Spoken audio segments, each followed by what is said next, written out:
Hello everyone, I'm Robert Wenzel. Welcome to the 6th edition of Sunday Morning with Robert Wenzel. Today's topic is how to have a successful career under a crony capitalist system. And make no mistake about it, the United States economic system now is a crony capitalist system. Now what I mean by a crony capitalist system is that there are established companies around who are close to the center of power. They're close to Congress, they're close to the president, they're close to different regulators and agencies. And they see to it that laws and regulations are made which make it extremely difficult for other people to get in their business. And this can start at a very, very low level. There's a restaurant I go to occasionally here in San Francisco. And there's a busboy there who was a very aggressive guy, has a lot of energy, nice personality. I would talk to him when I go in there, and he had the idea, he's originally from Puerto Rico, he had the idea of launching a food cart business with Puerto Rican food on it.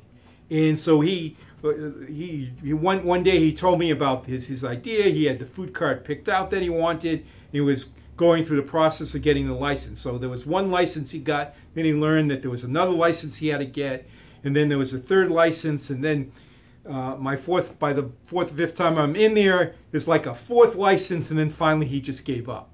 Restaurateurs and other people just do not want these guys around, so they make it very, very difficult for them to start out. There's another situation I'm aware of. This is down in Los Angeles. Two brothers have a very, very successful bakery. During the morning, it's so busy, there's a line out there, and there was a store next door to them, which they were going to buy. It was a convenience store, but it was a big space, and they're going to move the convenience store into where they were now and use that as the bakery because they could set up more tables and all that kind of stuff. Well, once they moved in there and they started to get the regulations and approvals to move the bakery, they realized there were all kinds of crazy costs involved. The food inspector said they had to have a grease trap in their sink. Now, these guys were baking food. They weren't doing anything with grease. They had nothing to do with grease, but the inspector insisted they could not do their open their bakery there without this and a bunch of other things. Then they realized it's going to cost them $50,000 to $100,000 to meet all the requirements, and they just kept their bakery where it is, and moved the kept the convenience store as a convenience store. Just terrible regulations, oppressive stuff, which just squelches young people from starting up. It's terrible. I know another situation of a stockbroker. This is a little higher level situation where he had, I forget if it was 30 or 40, but he had quite a few employees and was very, very successful, and he was expanding. Well, there's some kind of regulation, I'm not sure if it's 30 or 40, but you have to file as almost an entirely new brokerage firm. You have to do all kinds of new forms and meet all kinds of new standards and all that kind of stuff. And he wasn't aware of this, so he's just hiring a few more. The regulators came in, they says, hey, you can't do this. There's serious problems with this. You haven't filled out the right forms. They're going to fine him. They were going to shut him down. He had to hire lawyers. It cost him, between fines and the lawyers, it cost him somewhere around $1 million to get the situation straightened out. So across the board, any industry that's been around for a while is close to somebody in power somewhere, and they've got all these restrictions around it. It's terrible. It makes it very, very difficult to start something new. Now, that doesn't mean it's entirely impossible to do that. For example, if you wanted to start a restaurant of some kind, and you want a liquor license, and you got a liquor inspector that comes through or something like that, and he's looking for a bribe, never, ever do anything illegal and pay the bribe. Always put a lawyer between yourself and trouble. Let the lawyer deal with it. In a crony capitalist system, lawyers are very, very valuable, good lawyers.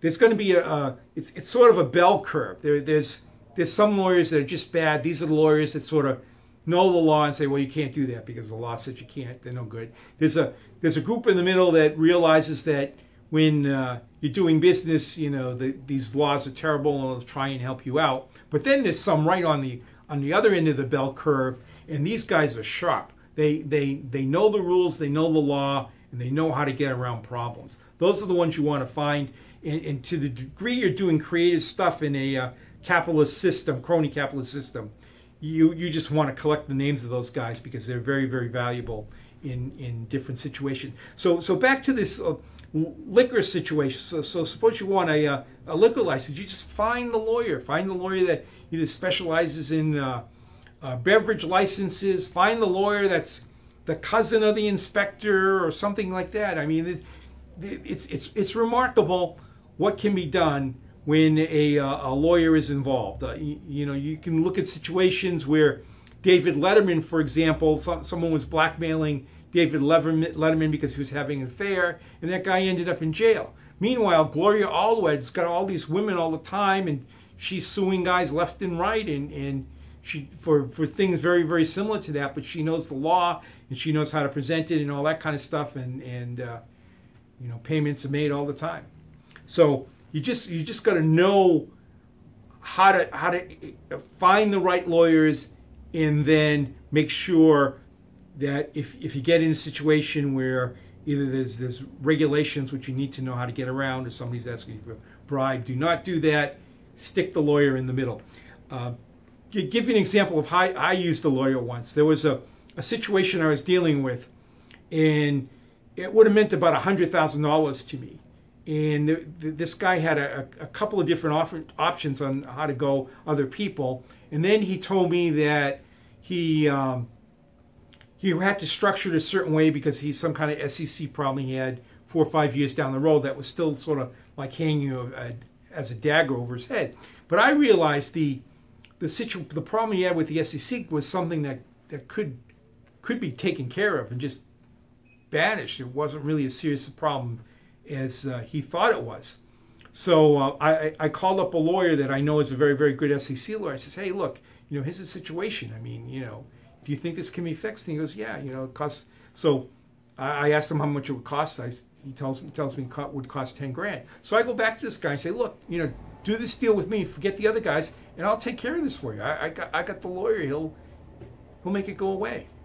So it cost me 10 grand out of my pocket to hire this guy who knew how to take care of stuff. And, I made a $100,000 deal on that. So it can help in many, many, many different ways to know who the really sharp lawyers are when you're in a crony capitalist system. Now, okay, so if you shut off 100 different ways from going into businesses and sectors where there's people already established and have their connections with the government and have set up all these legal barriers, what can you do? The obvious one is if you're innovative and creative in, say, high technology, like what's going on in Silicon Valley, what's going to start developing as far as medical technologies. What's good about these areas is there's no one established in them yet. So there's no one that has put up barriers. And it will take a long time for an establishment company, in many, many cases, to realize how you might be a threat. So you got a major jump on them. So if you have a creativity that can be applied in the Silicon Valley area where there's no competition yet, that's excellent. Same thing with what's going on with new technology in the medical sector, biomarkers, whatever. They're going to insert stuff in your blood that's going to go floating around and see what's going on in your body. If you do all that kind of stuff, you got a real jump on the regulators because they won't even know how to regulate that stuff. So creativity is there. Then you get guys like Uber. Now Uber's really interesting because they use the app as a creative way to get into the taxi sector, but also they were bucking up against taxi agencies across the country, across the world, and they just hired a bucket full of really, really, really good lawyers to know how to deal with all that stuff. So that's an example of using the lawyers and using a sector where the technology really isn't completely understood and they got to jump on everybody, and really did fantastic stuff there. But if you don't have that kind of skill or talent in an innovative way, now you could, for example, be a financial guy, but just tag along, hook up with a creative situation like that. Or a sales guy, you might have a chance to get a good chunk of stock if you get in there early and all that kind of stuff. So it's not just limited to the technicians that understand how to create whatever's going on there. But if you're not in that, there's still other opportunities. You just have basic management talent or whatever the case. And what I suggest here is for people to do what I call the BAA method, the BAA method, BAA, which I mean you be around assets.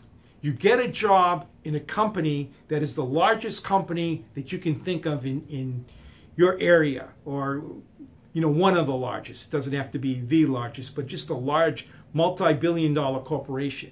The reason for that is you're around a huge asset, and there's a lot of opportunities. There's lots of divisions, lots of research, lots of stuff going on.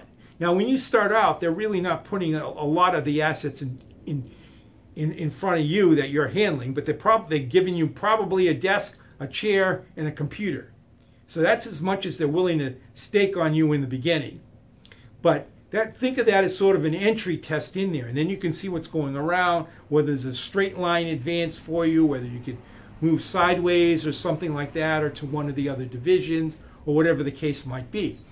It also may give you the opportunity easier to jump from one major asset to another. If you've been at a major asset for a while, people outside will think you're experienced, you have ability, because otherwise they would have booted you or something like that. So sometimes if you see where you're going to be clogged and you're not going to be able to advance at the billion-dollar asset you're at, you make a move to another billion-dollar asset. But the key is you're inside something where there's a lot of potential, and what you have to do is you have to be strategic once you're in there to get across why you're sharper than the other people, by subtle things, just suggesting things over time that let your bosses know that you know what's going on. And what you want to do is increase your skills. Whatever your particular talent is, you want to increase that skill so you become more and more valuable to the corporation. So that's about it for this session of Sunday morning. It's just remember, there's problems with the crony capitalist system. It's going to put up barriers in ways. It depends upon how aggressive you are, how you're going to be able to get around which ones. But there are opportunities, and the biggest opportunities are if you're in an innovative sector. Again, you don't have to be the technician. You can be the accountant in a startup that really has a major league product, and they really need the books handled the proper way. And you might even be able to get stock in a situation like that if you're an accountant. And the other opportunity is with the big assets. Just get into a situation where there are lots of assets around, because once you're in that door, you're hired, and you can just sort of see what's going on and move in different directions, or move from one big asset to another big asset where the opportunities are. Thanks for listening. There'll be another show next week. Here's a few of my regular reminders. Please subscribe to this YouTube if you like what you hear. If you like this specific YouTube, press like. Please tweet it out. Please put it on your blogs. If you need to reach me, I'm at rw@epjmail.com. There's a couple of things you can reach me on. If you have a question about a specific video, if you've got ideas for videos in the future, different things along those lines. The quickest way to get to this YouTube channel is sunday.cloud. Just put that in the address of your web browser. My main site is economicpolicyjournal.com. You can get to that by putting epj.cloud in your address in the browser. And cafepress.com/epj gives you hoodies, t-shirts, mugs, anything you would ever need with great economicpolicyjournal.com logos. All right, thanks for listening. We'll talk to you next week.